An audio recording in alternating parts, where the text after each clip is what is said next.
Hello, my wonderful, beautiful friends. Welcome back to r/Entitled People, where you'll hear stories about people who don't care about anybody else in the world except for themselves. Guys, in this episode, you're going to hear 3 super duper entitled stories. The first story, an entitled woman literally wheels OP away while she's sitting in her wheelchair. The second story, OP is accused of being a racist because she has curly hair. And we'll finish off with a monster who makes an old bus driver cry. Oh my goodness, guys, you're in for a treat today. I do hope you enjoy the stories today, and hit that subscribe button for future Entitled People stories. Let's dive in. A few years ago, I was living in Vegas, and an entitled woman literally wheeled me away from my family. I have a number of health issues, and after a few botched surgeries and neurological damage, I was bedridden. I never left my house or bed except for doctor's appointments. I hadn't been out at all for 2.5 years. I had worked really hard on my daily physical therapy, and my balance had greatly improved. My family came out for a visit, and I was so excited to surprise them with my improvements.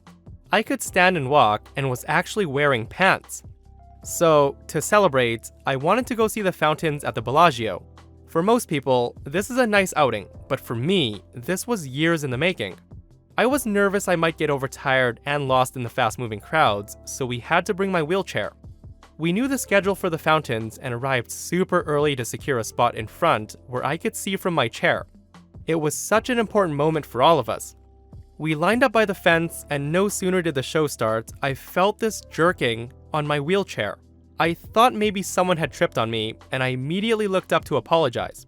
I was pretty self-conscious and ashamed of being out in a wheelchair in such a big crowd, and when I glanced up to apologize, I see this woman with a small child on her hip using one hand to literally pull me away from where I was, which was by the fence.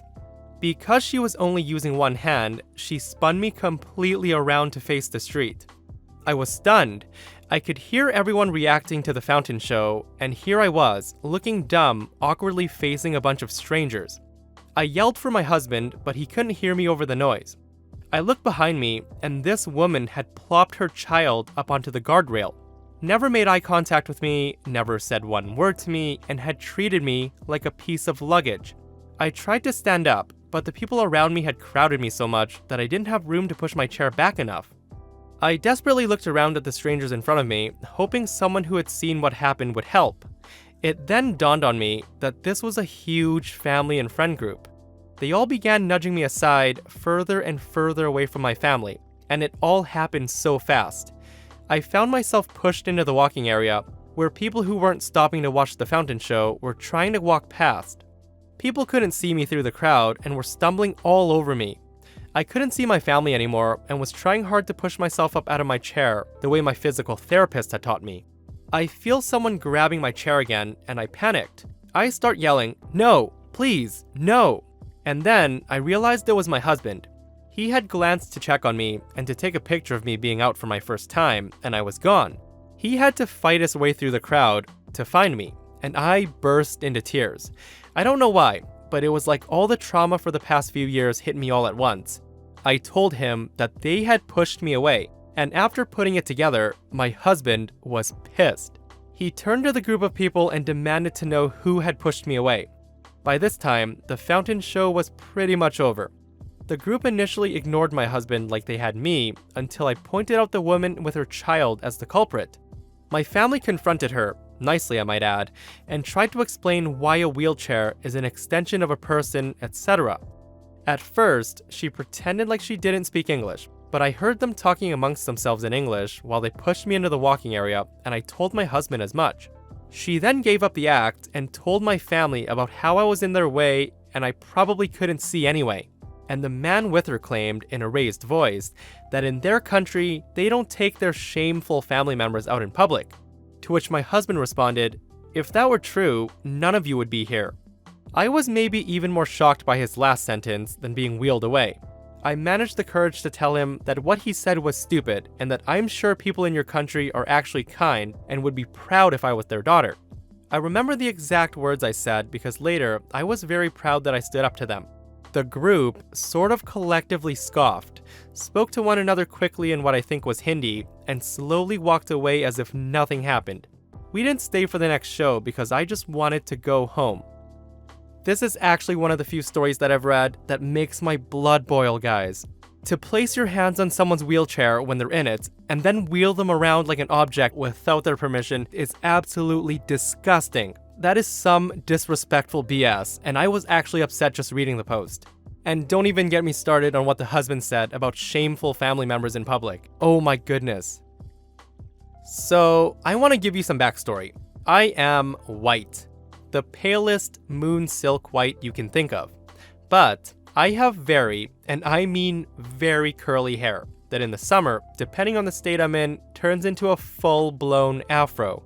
And my hair is a light reddish blonde. So a week ago, I went to get it braided. Not box braids, 2 French braids, as my hair is rather long and it's rather hard to French braid myself. And my friend, who is black and works at a hair salon, always wanted to do my hair. This day, it was me, my friend, her coworker, and another person, who we'll call Old Woman. I tell my friend to go ahead and take the ends off, please. So she sits me and washes my hair and states, "Wow, OP, your hair is thick." And this apparently ticks off the old woman. So off I gush about my hair for a few seconds, before a loud scoff is heard from her. We both look over, and she's resting her chin on her hand, glaring at me as if I was a child. My friend rolls her eyes, then goes back to cutting my hair and layering it to make it look good. I asked, "Can you French braid my hair?" My friend's eyes light up, and she doesn't say anything but squeals and begins the process of braiding it before a loud, and I mean loud, echoing scoff is heard. Oh my god, you enslave our people and then you take our culture? Shame on you. My friend looks confused, and I look at her through the mirror and said, "Excuse me?" The woman turns in her chair and points her witch-like finger at my friend and said, "You'd better stop braiding that white girl's hair. You know damn well that's inappropriate." My friend continues to braid my hair, not looking at this woman, and says, "Ma'am, I'm just doing French braids, not box braids or Bantu knots, and look at her hair, it's so long." The woman shakes her head and goes back to her phone before my friend turns my head and does the other side. I heard a scuffle behind us, and she'd gotten up and came behind me and said, "I'll cut her hair for her. She's being racist." My friend dropped my hair, and the next thing I hear is a loud thud, and the woman was on the floor and the scissors slid across and hit my foot. The woman screams about being assaulted. My friend calls for her coworker, who legit only stepped away to pee, and said, "Get her out of my salon. She just tried to cut her hair because I was braiding it." The coworker glared before helping the bat up, taking her to the door. All the while, she screamed at my friend and me for being a white, power-hungry racist, and that my hair was probably fake. The coworker stopped my friend and said, "That woman is crazy. People can have thick hair. It's genetics. It's not your fault your hair's like this. I am sorry that my hair is the way it is." Some folks are just plain crazy. As her coworker said, you can't really choose your hair type. It's genetics, and the fact that the lady was accusing OP of being racist is absolutely absurd. Okay, so when I was 5 or 6 in 1997, I rode the bus to and from school. Our bus driver was an older lady named Marge, and she was a super nice lady. She did not have kids, so I think she thought of kids on her route as her makeshift grandkids. She got to know most of the kids that rode routinely and would give them gifts on birthdays and special presents to some kids on Christmas or Hanukkah. Now, we all knew about the special presents. The older kids had told the younger kids, and it seemed like a general rule that some kids got small wrapped gifts and the rest of us got candy canes. I don't remember exactly what year this event happened. I think maybe it was in the 1st grade, because I was very aware of the special gifts, and I know I'd gotten a Barbie doll from her on my last birthday, which landed just before school let out for summer break. Anyway, this happened just before Christmas break. Marge had just finished giving out the gifts to the kids. It was after school, and we were being dropped off at the bus stop. It was raining really hard, and I was already in a grumpy mood because the wind blew my umbrella inside out. Marge pulled up at the sidewalk, reminded us to put on our jackets and hoods, which caused her to take a few seconds to open the door. That's when this crazy entitled mother starts rapping her knuckles on the door, like really hard. Marge pulled the lever that opens the door, and even before it could open all the way, this entitled mother shoves the door open and stomps on in and says, "Why do you give presents to 4 kids and not my kids?"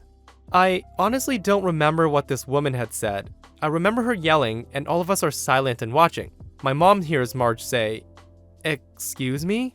The entitled mother begins on a tirade of calling Marge a predator and accusing her of nepotism, which made her look extremely uncomfortable. The mother then says, "Are you touching these kids? Is that it? You're a sick freak." That's when someone's father gets on and yanks that crazy woman off. I remember seeing her vanish like a magic trick, and then looking at Marge, who was crying. My sweet old bus driver was openly weeping and sobbing. It was sad and uncomfortable because at my age, I didn't know what to do. I barely talked, so I didn't know what to say or if I should say anything to Marge.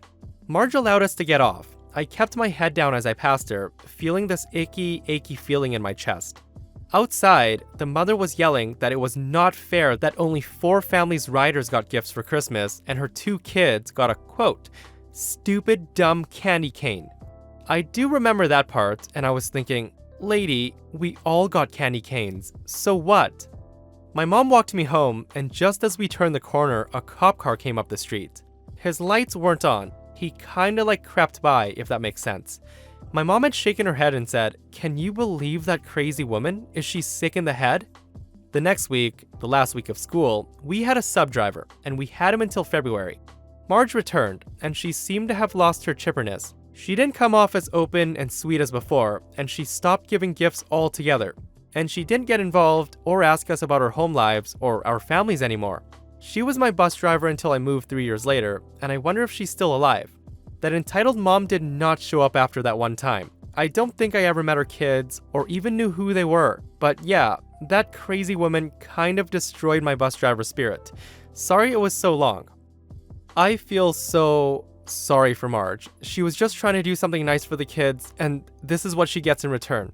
So I was reading through the comments of the post, and OP stated the reason that Marge gave some kids presents is that they were either special needs or Marge learned that they had a really bad home life, which breaks my heart even more knowing about this. I also bet she got reprimanded and told not to give gifts out to the kids anymore. All it takes is one person to ruin a good thing for everybody else. And that, my friends, wraps up another episode of r/Entitled People. If you guys enjoyed the episode today, be sure to give it a thumbs up. If you guys missed the last episode of r/Entitled People, a Karen slaps OP because she denied her kid a roller coaster ride. Guys, check it out if you haven't, and I'll see you guys in the next one. I love you.